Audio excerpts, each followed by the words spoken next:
Hello everyone. मान लो कि हमें किसी के एबिलिटी की कैपेसिटी की बात करनी है कि फला व्यक्ति कोई काम कर सकता है, इस तरह की बात करनी है।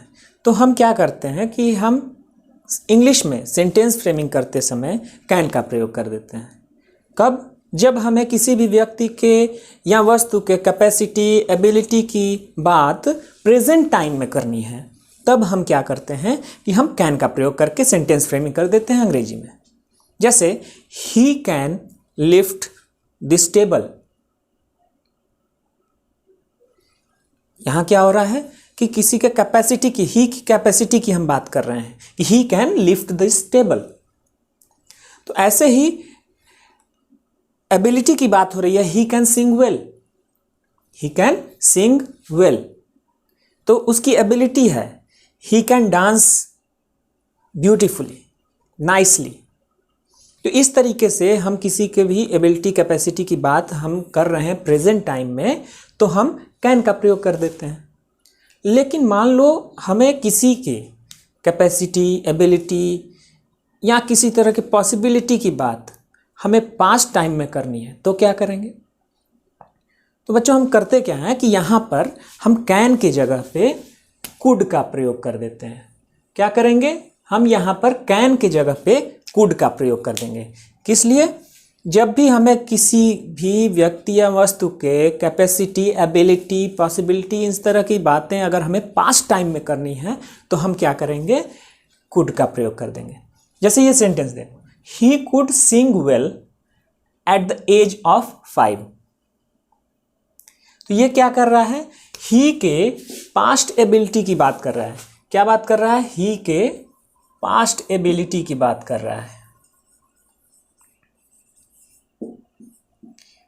ही पास्ट टाइम में क्या कर सकता था? अच्छा गा सकता था। उस चीज को बताने के लिए हम कुड का प्रयोग यहां कर दिए। प्रेजेंट में यही करना होता तो यहां पर होता कैन, लेकिन पास्ट है क्योंकि at the age of 5 he could sing well at the age of 5। तो क्या हो रहा है? एज ऑफ 5 मतलब अभी वो 5 साल का तो है नहीं। तो जब वो 5 साल का हुआ करता था तो वो अच्छा गा सकता था। इसे बताना है तो हम कुड का प्रयोग करते रहे। वहीं दूसरे सेंटेंस को देखो, Manish said that the news could be true. Manish said that the news could be true. ये क्या हो रहा है? पॉसिबिलिटी की बात कर रहा है। तो जब भी आप पॉसिबिलिटी की बात कर रहे हैं, क्या है ये? पॉसिबिलिटी।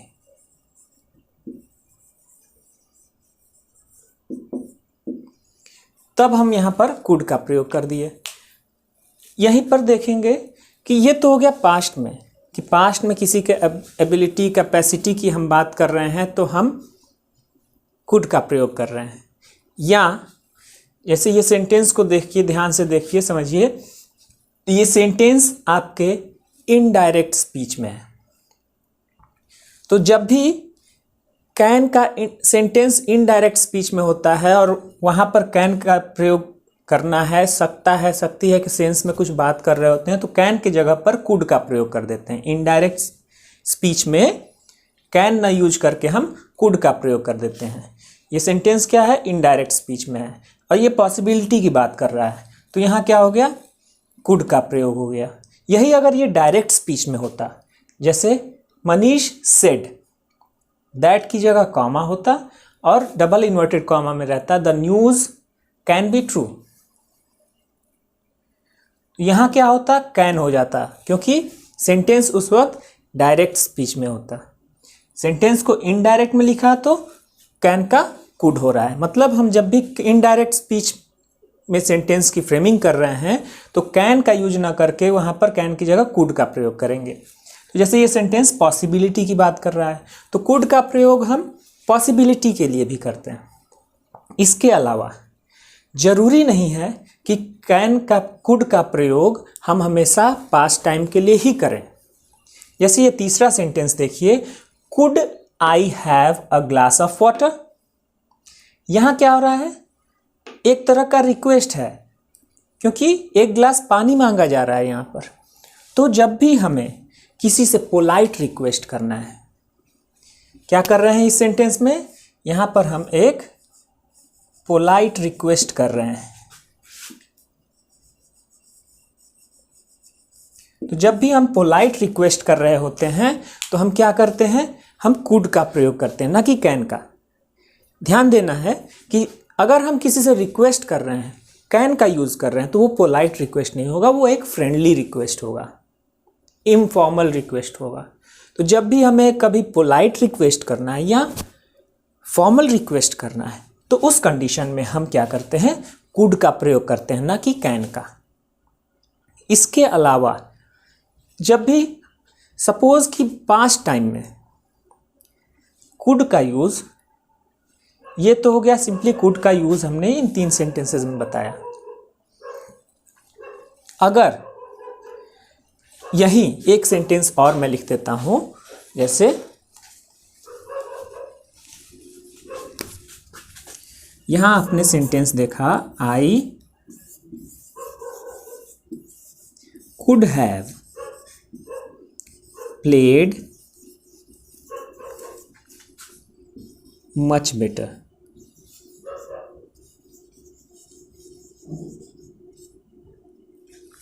यहां सेंटेंस में आपको ध्यान देने की जरूरत है। I could have played much better.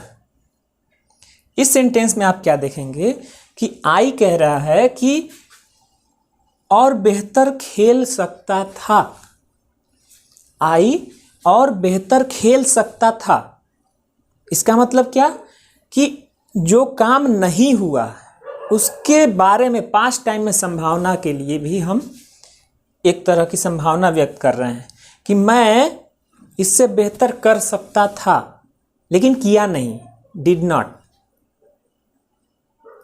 इस सेंटेंस का नेगेटिव सेंस निकल रहा है। अगर कुड के साथ हैव का प्रयोग हो जाता है तो वो नेगेटिव मीनिंग देता है। इस सेंटेंस में क्या हो रहा है, I could have played much better, मतलब मैं और भी बेहतर खेल सकता था। इसका मतलब क्या है, आई कुड नॉट, मैं बेहतर नहीं खेल सका, मैं जो खेला उससे भी बेहतर खेल सकता था लेकिन खेला नहीं। इस सेंटेंस का मतलब ये निकल रहा है। तो कुड हैव, कुड के साथ अगर हैव लगा दे रहे हैं तो बीते समय में कोई काम हो सकता था इसकी बात कर रहे हैं, मतलब वो काम हो नहीं पाया है लेकिन वो हो सकता था। इस तरह की बात को जब हम करते हैं तो हम कुड के साथ हैव लगाते हैं। तो हमने क्या जाना कि कुड का प्रयोग पास्ट टेंस में कैन की जगह पर करते हैं, या यदि सेंटेंस इनडायरेक्ट स्पीच में है, जैसे ये दूसरा सेंटेंस देख रहे हैं, तो कैन की जगह कुड का प्रयोग करते हैं। मतलब पास्ट एबिलिटी, कैपेसिटी की बात हो रही है तो कुड का प्रयोग हम करते हैं कैन की जगह पर। कैन की जगह पर कुड का प्रयोग तब करते हैं जब सेंटेंस इनडायरेक्ट स्पीच में हो। अगली चीज, कुड का प्रयोग हम प्रेजेंट टाइम में करते हैं तब जब हमें किसी से पोलाइट रिक्वेस्ट या एक फॉर्मल रिक्वेस्ट करना होता है, तब हम कुड का प्रयोग करते हैं प्रेजेंट टाइम में। वहीं अगर कुड के साथ हैव जुड़ जाता है, क्या होता है, कुड के साथ हैव जुड़ जाता है तो पास्ट में होने वाली, मतलब ऐसी घटना जो पास्ट में हो सकती थी लेकिन हुई नहीं, इसे बताने के लिए हम कुड के साथ हैव लगाकर भी बात करते हैं।